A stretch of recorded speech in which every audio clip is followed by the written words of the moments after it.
Basically, I've been up here in Lincoln talking about how we've really got our relationship with technology sort of the wrong way round. And we've reached this wonderful time where the technology's kind of taken control. I mean, the technology itself hasn't done that. We've allowed it. The way we use technology gets in the way.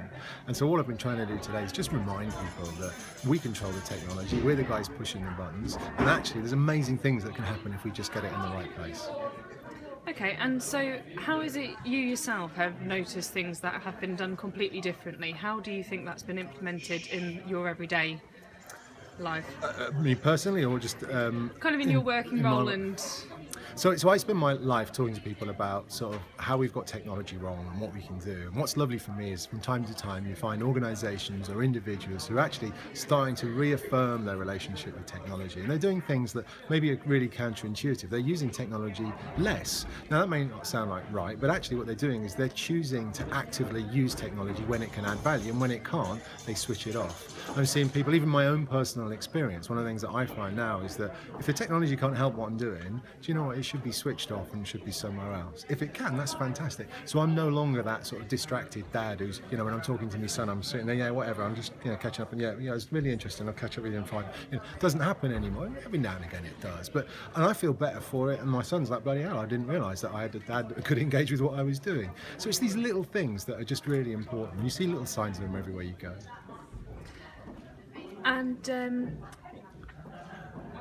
what is it that you hope people have learned from what you've spoken about? The thing I hope people learn from, I guess, what I speak about is that they're in control. The challenge with technology is everything about the human that uses it rather than the technology itself. It's really easy for us to think, oh, it's really complicated, or the technology doesn't know what we want. But actually, quite often we're coming to technology, we haven't even thought about what is the question that we're trying to answer. And so I love to see when people get that right relationship, when they've got the question that they want to answer, and they get technology in the right kind of space. And what would be your words of wisdom for businesses that want to take things to a new level? I guess my words of wisdom for businesses who want to take things to the new level is really, it's a few things, right? So one, be really, really crisp about the question that you're trying to answer. And this is, what is it that you do, right? And maybe another way of articulating it is, what's your purpose? What is it that your customers, or you want your customers to know you by? What do they want to love you for? And if you understand that purpose, that leads you to the outcome of what you do. So what are the products and services that we need to deliver on that purpose?